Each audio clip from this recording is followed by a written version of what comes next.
This is the moment. Hi, I'm Sunny Lancaster. Thank you so much for joining me tonight, and I hope you're ready to enjoy some very scary tales. This story is by Not So Funny 128 on Reddit. It's titled, Everyone in My Life is Disappearing.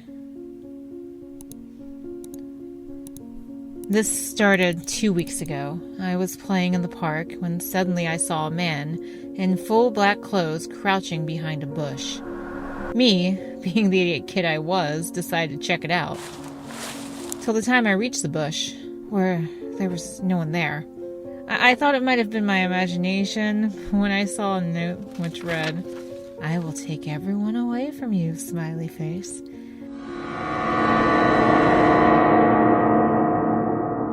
It seemed kind of weird, but then I heard a man whisper the same thing to me.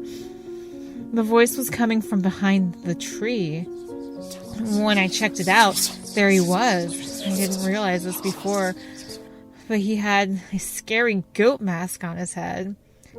It also seemed like he was sleeping and just mumbling those words to me in his sleep.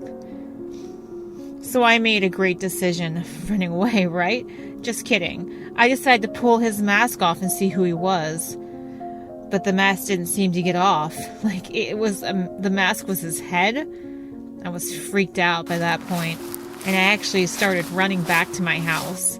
When I got home, my mother broke the news. My father has gone missing and left no signs of what might have happened or where he might be. Then I remembered the note. I started crying and told my mother what happened. At first she didn't believe me, but when she saw the look on my face, she knew I wasn't lying. She went to check that place out, but found nothing. So she reported it to the police. I was so scared that I didn't leave my house at all for a few days. When I did go out to play, other kids told me that 4 of my friends have also gone missing. A few minutes later, I saw the same man taking another one of my friends deep in the forest. I tried to call out to them, but and I tried to run all the way to them, but it was too late. He was gone. When I got back home, I didn't find my mother anywhere either.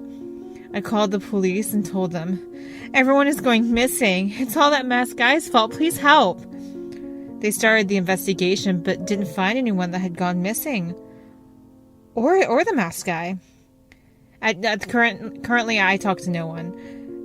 Because whoever I might try to talk to disappears. Even people online. And I'm talking to you right now, so be careful. That goat masked guy, I mean, he could be right behind you. That was a spooky treat. I really enjoyed that. Not So Funny 128. Thank you so much for letting me read this on the channel here. This next story is called The Faceless Man by Raindrop Nightmare on r/scary stories. I first heard this story on my good Reddit friend's YouTube channel, Dr. Celtic. And this is a great time to mention Dr. Celtic. If you have not already subscribed to his channel, you should definitely check it out. He has a thriving, new, growing creepypasta and scary story channel, and I will have a big link to him in the description and the pinned comment. Please go check him out if you're looking for new and fresh creepypastas and scary stories. I think you'll really enjoy his channel. On to the story. I got a job as a watchtower guard a couple miles out from Blackreach Forest. I originally interviewed for the watchtower job at Blackreach, but Blackreach and the surrounding forest is on lockdown after 2 separate incidents of a figure that has been named the Faceless Man. I've talked to the previous 2 men who had confrontations with this Faceless Man, and they are lucky to be alive from what I hear. My first few nights, I worked with another guard in the tower.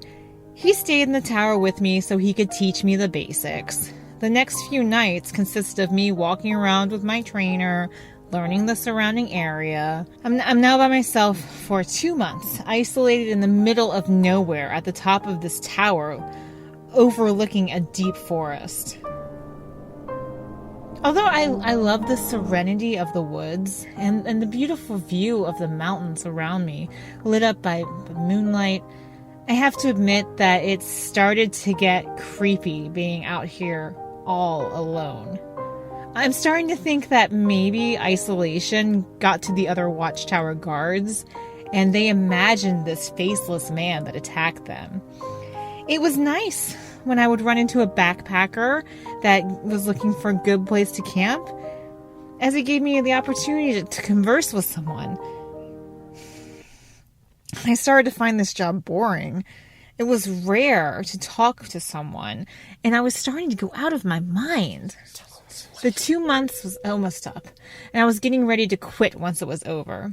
Then I heard a man calling out to me from down below.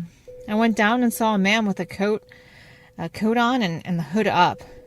With the darkness and his hood up, I could barely see his face. So I asked him what I could help him with. He said he lost his son. I told him that I would be happy to help him find his son. We walked off and I started searching for a trail. This man started to slowly talk in a strange tone. He started talking about how he'd been out in the woods before and that everyone runs from him. I told him that some people are just heartless. We came upon a camp and I told him we should search the area. After I didn't find anything, I went to tell the man that we should split up and keep going.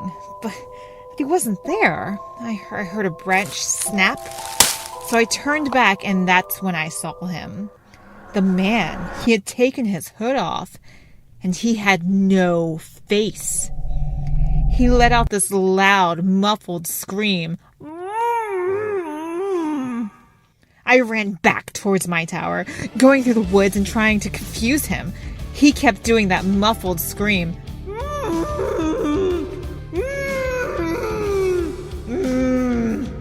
And then that gave him away. Wherever he screamed, I knew how far away he was. I made it back to the tower, and I quickly shut and locked the door behind me. I continued my night as normal, except I was on high alert. I was heading outside to scout the area when I started to hear a noise. It sounded like someone was clicking their tongue. I turned around to see a little boy, and he immediately screamed at me. This loud, disturbing, screeching sound. I turned and I saw the faceless man standing at the door. He grabbed me and threw me against a cabinet. He came up and swung, but I threw my arm up and blocked it.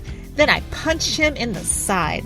I ran down the tower and headed towards the nearest road, which was miles away. After I'd gone far enough without them following me, I had to rest. It was hard for me to sit still, paranoid that they were watching me. Every noise that I heard, immediately I thought they were there. As soon as the sun came up, I continued heading towards the road. Finally reached the road. After walking down the road for 10 minutes, I saw a truck. I flagged the man down, and he let me in. And I was happy. He was happy to give me a ride. And as we were driving, a thick fog rolled in, and I started to hear the clicking I heard earlier.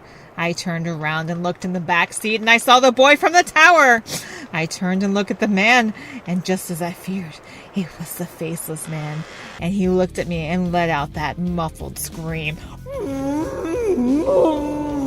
He grabbed me and started to slam my head against the window. It cracked, but before it shattered, I was able to throw my elbow at him, which made him loosen his grip. I grabbed the wheel and turned us into a tree, and the airbag pinned him to the seat. I got out and kept running down the road until I saw another truck with a man and woman in it. I flagged them down and asked for a ride, and they had no problem with it. I hopped in the bed, and then as we drove down the road, I saw the man one final time. I mean, just barely in the fog, and I heard his muffled scream get quieter and quieter as I absorbed into the sounds of the mountains. Whoa, that is a scary story. Raindrop Nightmare has a whole series called the Watchtower series. I'll leave a link below. So this one is by Luke Graves, which may or may not be a pseudonym of mine. And I didn't know what to title this, so I titled it Clown Plaything. The clown pressed the accelerator down on the floor. The ProMaster van whooped forward and pulled itself to the fastest speed that its tired body and broken engine could muster, a mere 50 miles per hour. Though the crappy van shook, she persisted and kept her foot firmly on the pedal. Her fingers went white as they gripped the steering wheel. Sweat dripped down her forehead, smearing the caked makeup into a paste, down around her eyes and into her wrinkles, forming tear-shaped smears. She flinched and squinted as the hot road beckoned her. The highway was open, wide, straight, and flat. She checked the rearview mirror.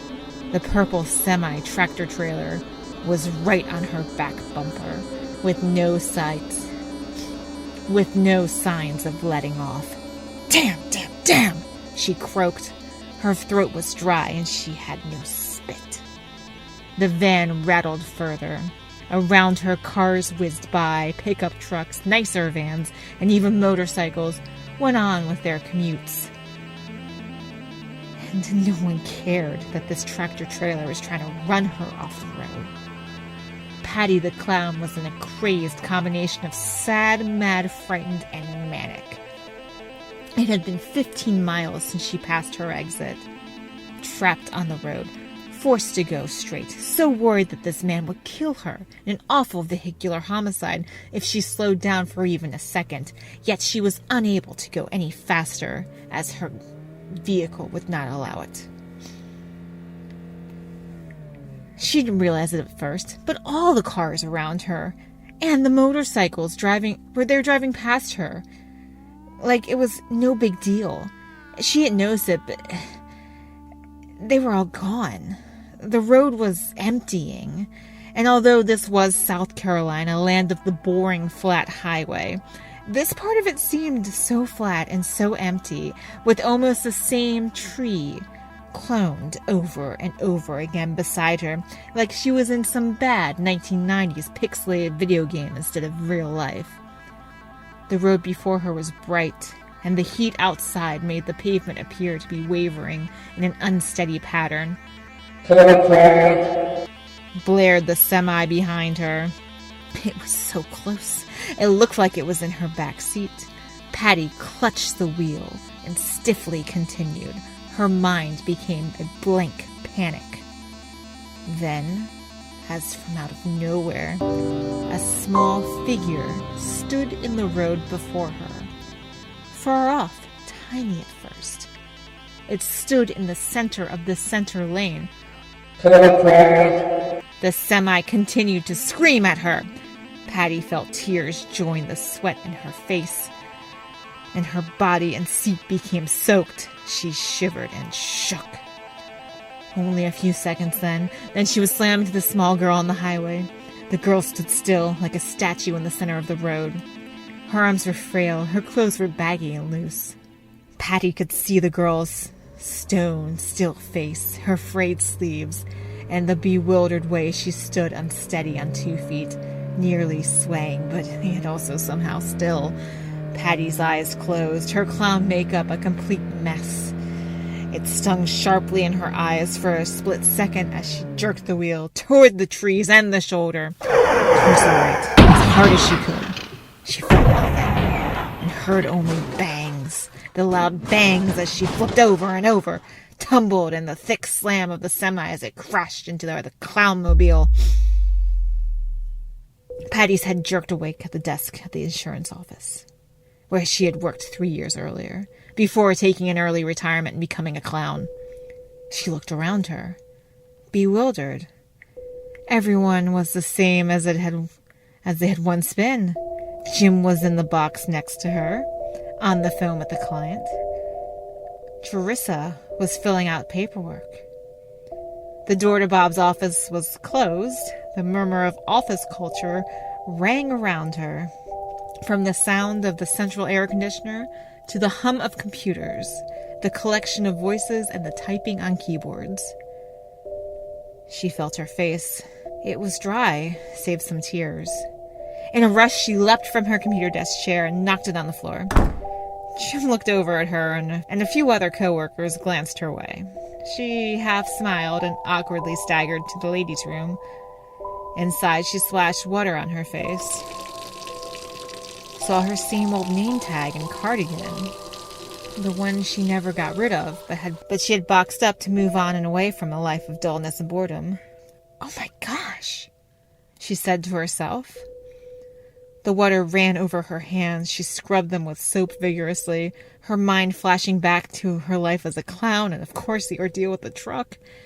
She felt the hair raise on the back of her neck and turned behind her to the last stall in the small bathroom. The door creaked slowly open. That's when she saw her, the short figure from just moments before in the road. "Again," whispered the small girl, who was certainly not a girl at all. She stood in her tattered rags, her mouth frozen, but yet she whispered once more, "Again." The sound like a small breeze, one that surrounded the woman on all sides. Patty, still dripping with sink water from her hands and her face, walked back to her desk to await the last 2 hours of her shift. Every few minutes looking behind her for the girl, almost hearing the word "again" in that menacing tone. By the end of her shift that day, Patty felt helpless, like she had somehow stumbled into being some otherworldly thing's plaything. She went home and waited for the girl to appear again, and worried what would happen next. Whew, I think I scared myself writing that one. Holy crap. If you didn't catch that name before, definitely check out Dr. Celtic's channel after this. Show him some support. This next story is also by Loot Graves. It's called Why I'll Never Hike in Those Mountains Again. My legs were pinned down by the rock creature. "I'm not getting out of this one, am I?" I asked the creature. It didn't answer. It had no mouth. Any wiggling or attempts at freedom were no use. It was heavy, being made of large boulders, held together by some invisible electromagnetic force, or constantly moving like some kind of nebula or cuttlefish. I blinked a bunch of times, begged myself to wake up. Maybe I was back in my hotel room, and maybe I hadn't been on the hike yet. Maybe this was a night terror, and I would wake up in safety. It was no use. I was awake. I was pulled into this cave from off the trail, grabbed and drawn in by some kind of, again, an invisible force. Maybe the same thing that's keeping this creature together. Who knows? I tried to fight it and break free, but it didn't work. Before I knew it, I was pinned onto these rocks, and then before my eyes, they became alive. But like any type of rock man, this amalgamation was shaped like a blob with long tendrils of rocks that decreased in size until the ends were nothing but pebbles, like tentacles, like several long wiggly fingers. With 3 of these appendages, it wrapped around my head. I felt a lot of pressure, like it was going to bore into my skin and crush my skull and suffocate me completely. It just kept wrapping around my head, keeping it tight and mobile. And I opened my jaw wide. It shoved an additional rock arm, or whatever it was, down my throat. Again, I thought this was the end. My body pressed hard and on the inside, like swallowing boulders, because I was. I struggled again. It was so hard to breathe. I couldn't scream. The pressure was so intense. Finally, much slower than it had plunged in the string of rocks, it slowly removed them. One by one, thick blue ooze drained off and down and around my mouth. As the last of it emerged, something small and metallic dangled from the tip, also dripping with thick liquid. I was so worried, and I thought my liver was obliterated, and I thought this was showing me my own bile. The metal piece at the end of the rock arm was like a tiny silver boomerang. The thing took it up and seemed to look at it, not that I saw any eyes, and then encased it in its ever-moving, encircling mass of stones. The grip on my legs weakened, and I felt I could move them, even though they were still touching rock. I scrambled to my feet, and out of the mouth of that cave. I fell, I got back up, I started running again. I booked it towards the trail and down the mountain. I don't know where that metal thing came from. I haven't seen anything like it, anything at all like it. And I haven't seen anything like it since, and I know I'm never hiking in those mountains again. Okay, so this one is called It Came in the Rain. It had been raining for 3 days. Guster watched from the window of his living room. "Cheer up, Gus," his mother said from the kitchen. "It can't rain forever." "But my baseball games," he trailed off, thinking about how the doubleheader he was looking forward to all last week had been rained out on Saturday. The forecast hadn't even called for rain. In fact, the weather on TV and his mother's cellular phone didn't match up at all. It said 80 degrees and sunny, not wet and cold. Even though it was the middle of a Sunday afternoon, the rain made everything dark and gray. Runs of water flowed down the window, making the outside world look blurry and incomplete. Barely any cars drove by on the street outside, and no one was out, or so it seemed. Through the rhythmic tapping of rain and gusts of wind, with far-off thunder and the occasional flash of lightning, a shape began to take form from far across the street at one of the neighbors' houses. It looked like a dog, or a person maybe, but it was just a brown blob at first. Gus hardly paid attention and turned back to his handheld game he was playing to pass the time until the day was over. In the kitchen, the sound of pots and plates being washed and his mother's humming along to the radio drifted along in the background. He played his game, paying little attention to anything, letting his mind wander until he felt eyes on him. A hot sensation, when like his mother was watching him. Up towards the kitchen, the entryway remained empty, and it sounded like his mother was still cleaning up. Then his eyes fell back towards the window, where two other eyes met him, standing only inches from the glass, a small face seemingly painfully close and interfering. He jumped a bit, startled, but then caught himself. The girl wasn't any older than he was, though he was a bit taken off guard. He held up his hand gently and waved at the young girl, standing in the pouring rain, staring at him. Mom?" Guster asked, with his eyes locked on the girl's. They were painfully white and bright despite the dull grayness that surrounded her. His mother couldn't hear him call over the sink in the radio. "Mom!" he yelled, turning away from the girl and looking in the direction of his mother. As he did, he heard a smack behind him. He turned to look at the glass and recoiled instantly. The girl had hit her head straight into the window and latched onto it with her lips and puffed them out, like puffed out her cheeks. Inside her mouth, it looked like rows and rows of sharp, pointed teeth. Gus screamed, "Mom!" and ran into the kitchen. "What's all this about?" she asked. Shaking, he dragged her towards the window, but the girl had gone. There were still rings of lip prints on the glass on the window outside. He stood frozen in fear. Then he heard a pointed knock at the door. His mother wiped off her hands on her jeans and went towards it to open it. "No!" Gus shouted. "Honestly," his mother said, looking disappointed. "Guster, what's gotten into you?" "No, Mom, no!" he screamed and rushed towards the door. It was too late. She had opened it a crack, and to the person before her she said, in her kindness voice, "Oh, you poor dear. All soaked in the rain. Where are your parents? Would you like to come inside?" A brief second passed as Guster heard the creak of the screen door. He saw only flashes of what happened next. The little girl took one step into the house as his mother held the door aside. As she moved her foot in to take the second step, she launched at his mother, tackling her to the floor. Her mouth huge, she latched onto Gus's mother's neck. In a complete surprise, his mother tried to fend off the attack, but it was so quick, and she was taken so off guard that she struggled and pulled at the creature or girl, whatever it was, but it was no use. Then, on all fours, it began to pull her back towards the open door. Gus watched paralyzed. He made a tiny peep, and the girl's eyes shut up at him, her mouth still suckling onto his mother's flesh as she weakly continued to fight back against the creature. Gus felt a surge of fear and quickly ran towards the back bedroom furthest from the front door. He kicked over a small table and knocked over a basket full of laundry on his way back there. He flew inside the door and locked it behind him. Hastily, he drew all the blinds in the room, making it very dark, and locked himself in the closet, hiding under a pile of sheets and old clothes.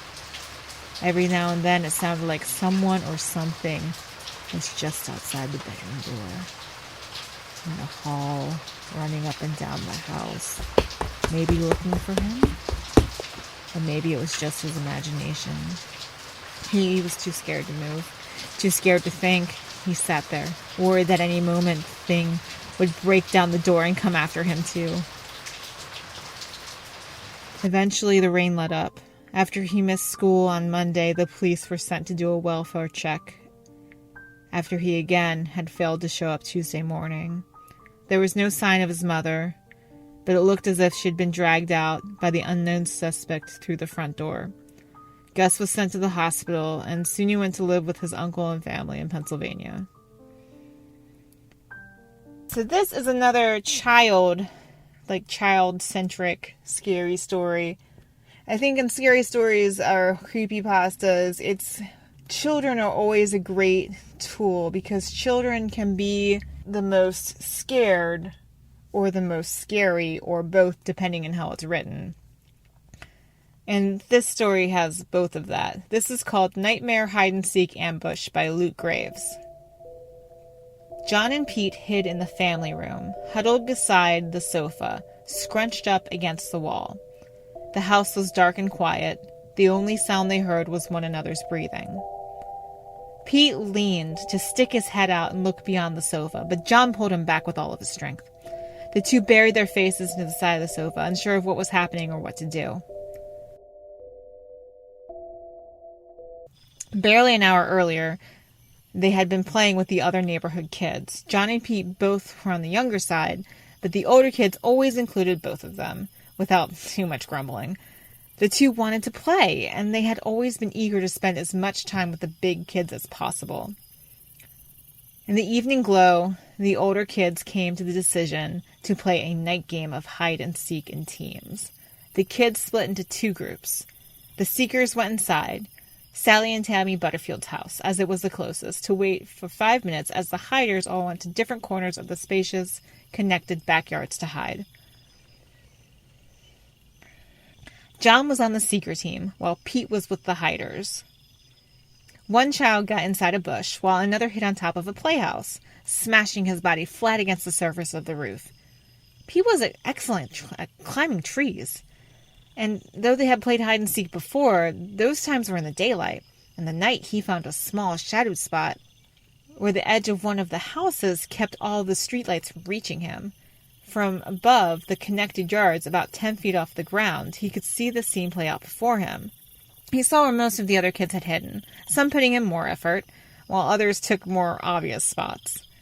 In the tree, he was just high enough to be out of the finder's line of sight, but not so high as to be not supported by the thicker, meatier limbs.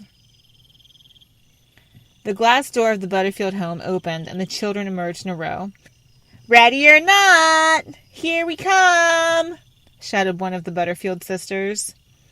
The children ran at full blast down the hill into the basin of grass, trees, swing set sheds, and gardens and flower beds, and of course basement landings. They slowed down and fanned out, checking around the obvious places to hide. Cassidy was the first to be found. A teenager named Tony marched straight up to where she'd been hiding, around the corner of a shed, barely hidden at all.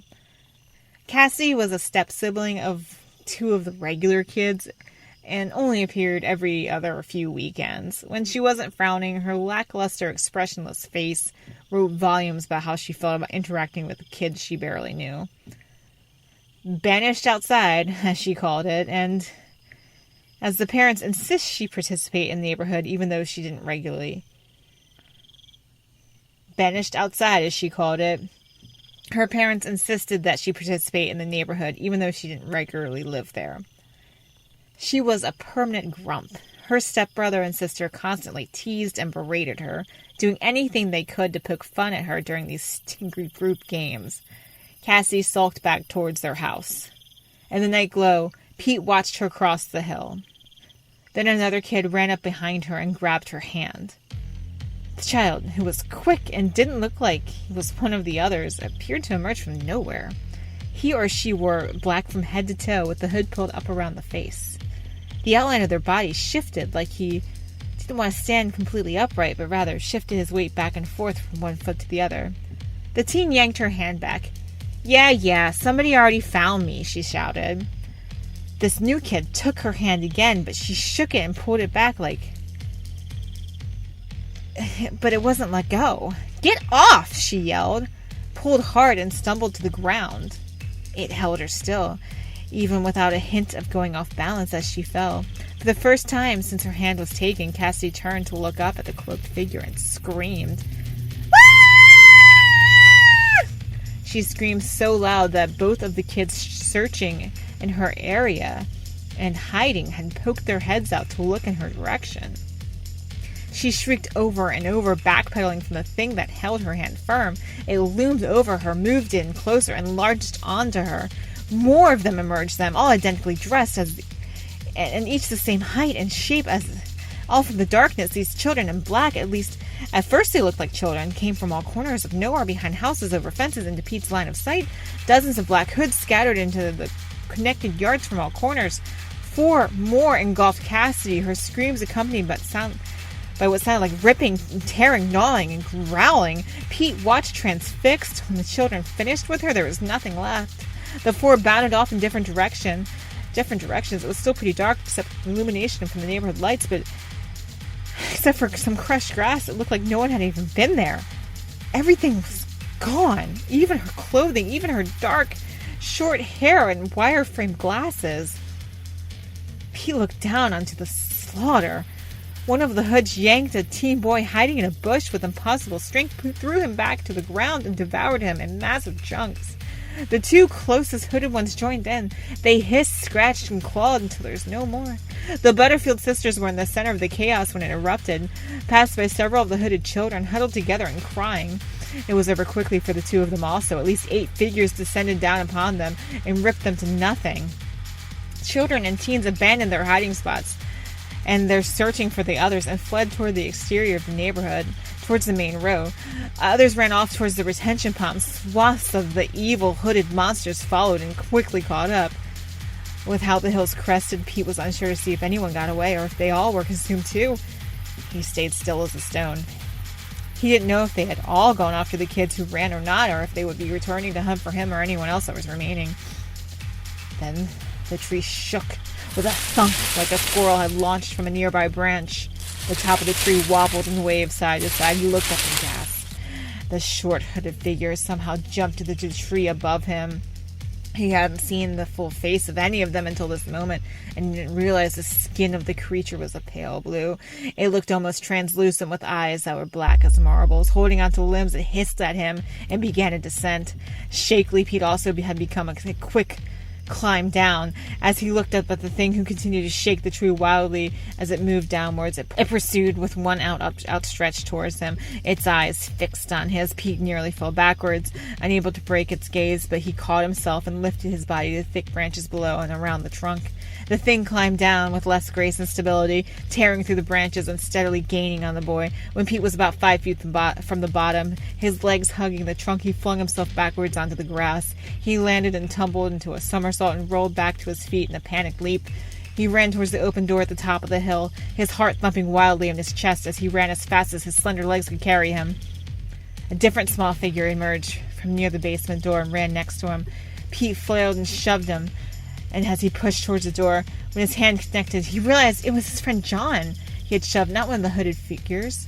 Hissing and thumping feet followed them. Gulping for air, he pulled John back up with him, and the two of them pulled one another into the house, fumbling with the sliding glass door, watching as three-headed creatures chased after them and pawed at the door handle. The lock of the sliding glass door latched into place as the hooded creatures smacked into the window, pulled at the door, and banged on it with hard, open palms. The boys trembled and shook from head to toe. They stumbled towards the darkest place of the room, away from the windows and doors, in the far corner of the family room behind the edge of the sofa. Eventually the screams from the remaining other children stopped. The creatures, too, stopped banging on the sliding glass door, and the only sound the two boys heard was one another's breathing, and even that seemed too loud. They sat in agonizing stillness, doing their best to stay as still and quiet as always, clutching one another, not letting the other move to look out, burying their faces in the soft, carpeted cover of sofa through tears and sweat. A window broke, the glass shattered, and it was followed by 3 distinct crashes or loud thumps. It came from directly above them. The ceiling heaved as the beam squeaked and moaned. The two children clutched one another even closer now. Pete whispered to his very good friend, "Just don't open your eyes. Don't open your eyes. Whatever you do, just don't open your eyes."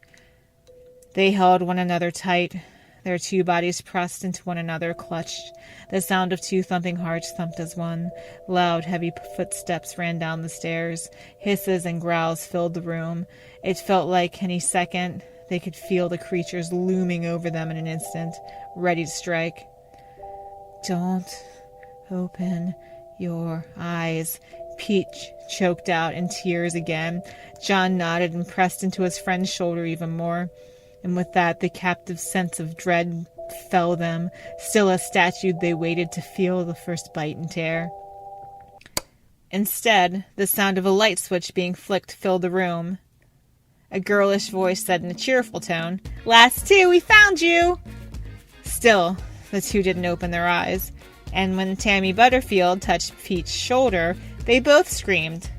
"Hey, what's going on with you 2? She laughed. "Way to be a bunch of babies," Tony teased. The 2 boys looked up into the room. The sliding glass door was closed, but the latch was wide open. The room was clean and bright. They were surrounded by the entire group of teens and kids watching them, laughing and cackling at the 2 as they embraced in fear. Even Cassie wore a grin. Tony teased with some other words about them being babies, but those words were lost on both John and Pete.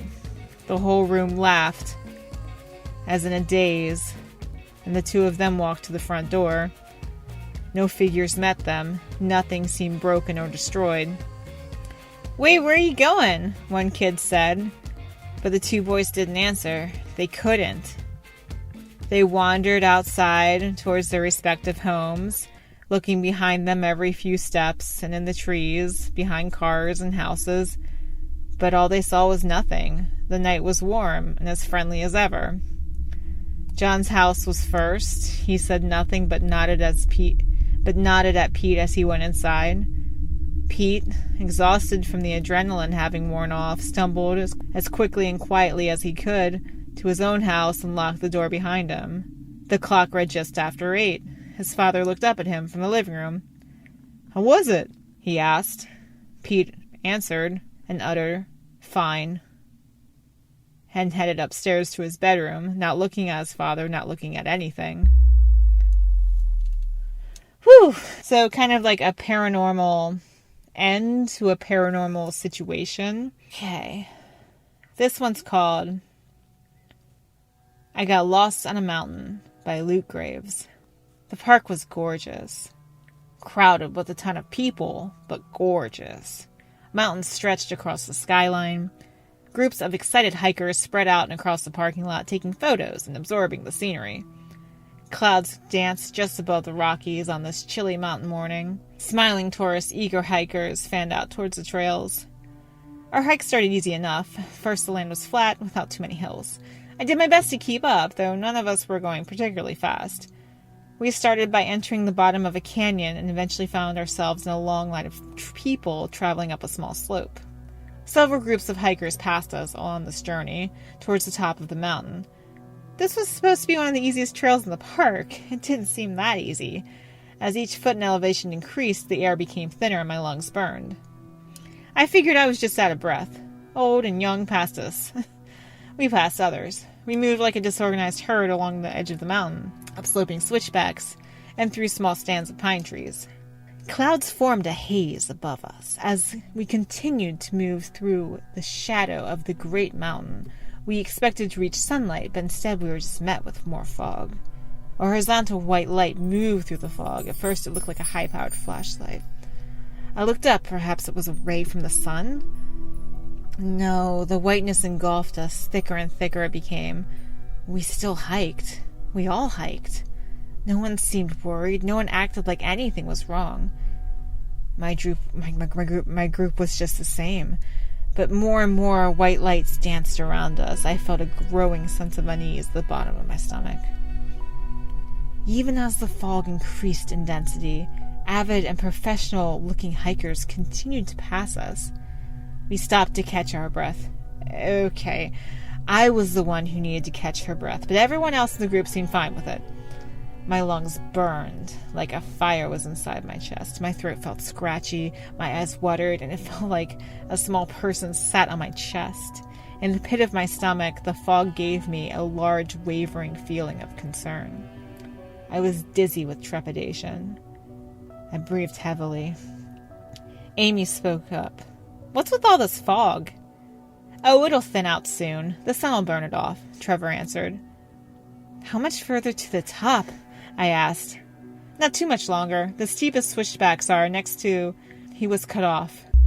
He stepped back a few steps into the fog. Not only did he disappear into the white cloudiness, but his words stopped too. "Trevor?" Amy shouted. She reached after him, her arms extended, 2 steps uphill on the trail in which he stood, and then we were shocked when she too disappeared into the fog. The side of the mountain fell silent. "What the?" Adam pondered, looking confused.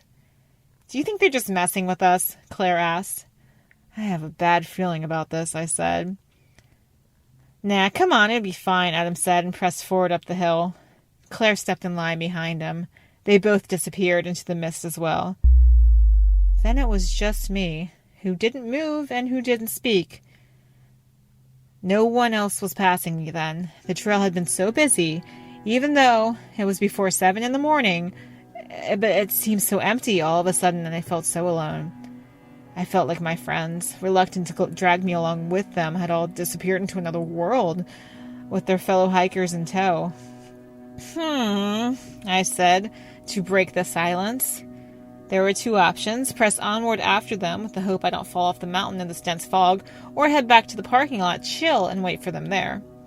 I felt stuck. To my left, the way we came, nothing but blank whiteness, and to my right, uphill after my friends, was the same. It was only seconds since they all disappeared, but it felt like eons. After the back of Claire's sneakers disappeared before me, I felt like the last person on the planet. The aloneness was overwhelming. I hadn't noticed, but the white lights, like short 2-inch beams, darted to and fro and had begun to swirl and move around me. I thought they might be insects, some type of weird firefly or glowing moths. I thought they could be seeds or some trick of the sunlight reflecting on water vapor. I couldn't be sure what they were, but they helped me make up my mind. I turned and went downhill. Slowly, I followed the trail, heading 3 or so miles back to the parking lot. I decided I could get a good look at the mountain, see the trail from the overlook, and maybe ask a ranger what was going on, and then start the trail later. Then I'd meet up with my friends at a much lower elevation and turn around with them. F making it to the top, I didn't care. I didn't need that in my life. I probably have always had untreated asthma, or I'm just perpetually and profoundly out of shape. Either way, just making it those miles was a feat on its own, and I was proud to have gone as far as I did. The hill continued to slope downward.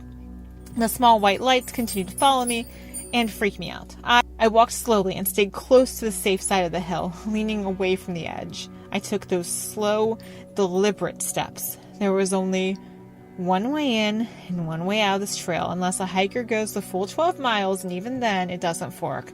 Knowing this, I got pretty confused when I found myself walking uphill again. Had the trail just gone up and down some, and I just didn't notice the burning in my lungs? I didn't think so. That went that way, but I wasn't anywhere near them yet, was I? It had been flat in some parts, and then a steady climb in others. Then I was going up switchbacks, just as we had before. No, this was impossible, I thought. So I turned around again. I must have gone in the direction of my friends and not realized it. I stopped. The fog was still cutting off the view at a distance of about 6 feet in all directions. I knew down was the way to the parking lot. It was just much easier on the way back. It had to be, because coming up was so difficult. After I turned around, I was relieved to be heading downhill again.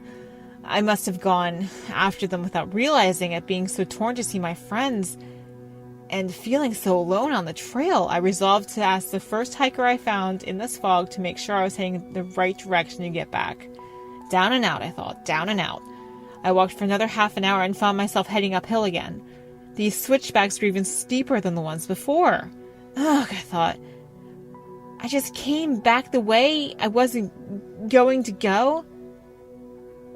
These must be the ones that these must be the ones that Adam knew. Was it Trevor?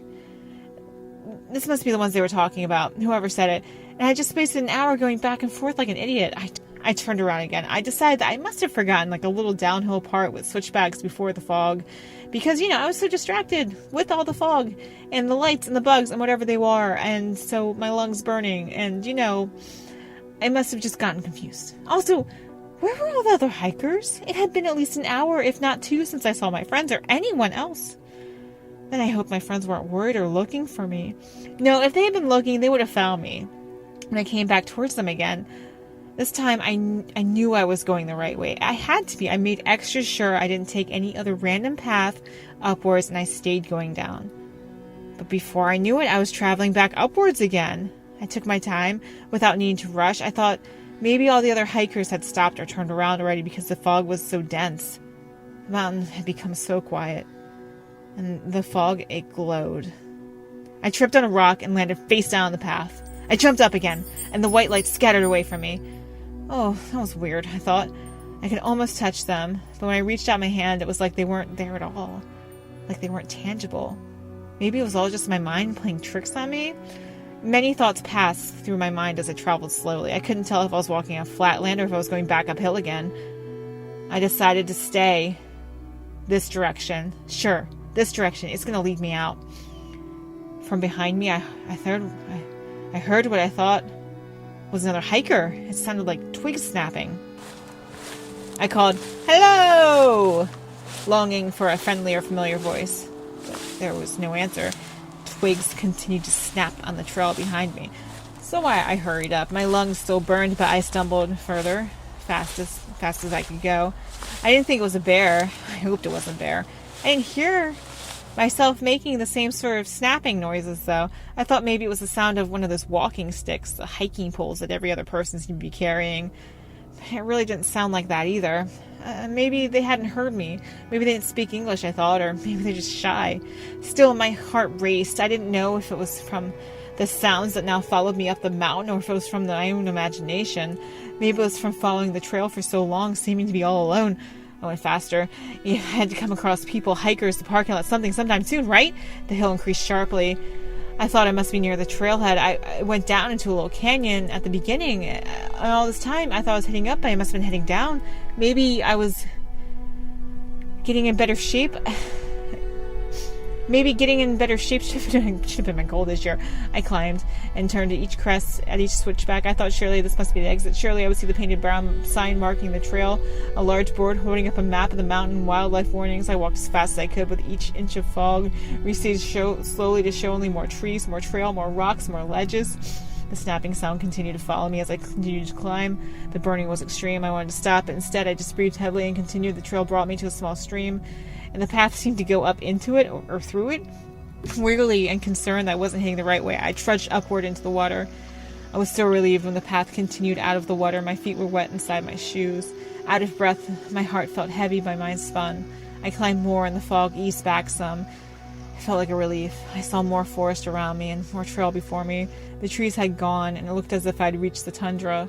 There were short grasses, small boulders, and I found mosquitoes following my hands. I reached my hands into my pockets of my hoodie to keep warm. I stopped out of breath. I felt dizzier than before, and my chest felt like lead.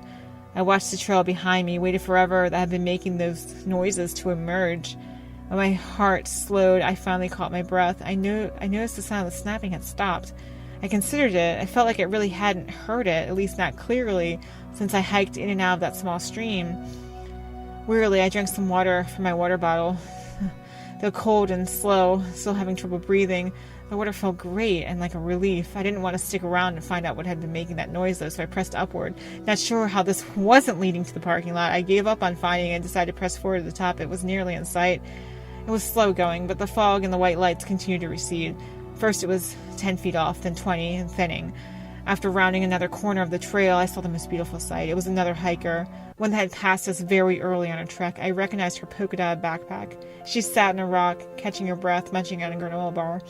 "Morning," she smiled. "Hey," I said, stumbling through speech in the thin air. She nodded and continued to look outwards. I climbed further. My lungs ached. My toes felt like they were electrocuted. Sharp pains flared from my feet into my legs, but I tried to ignore it. I focused on one step after another, keeping my eyes down, watching each step.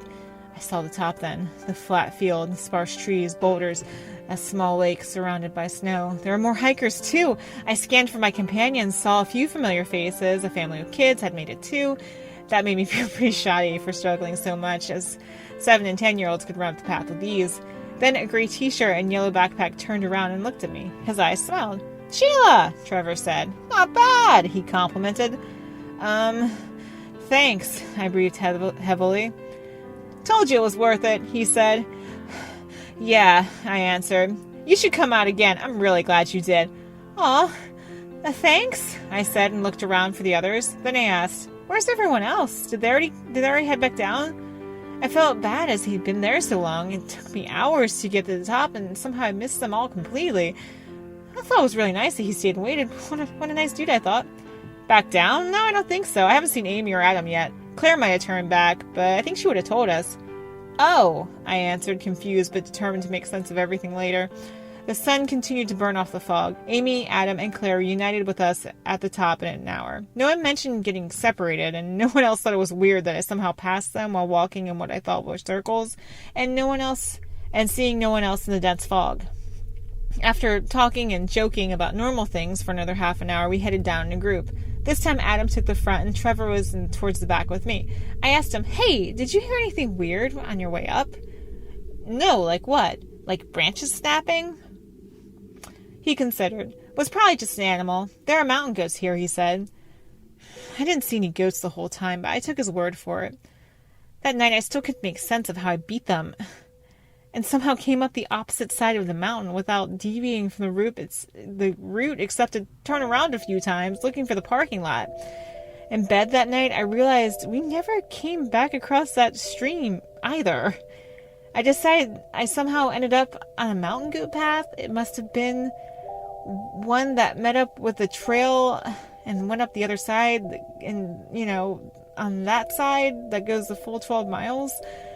I figured that was the only answer, right? And why it hadn't been marked.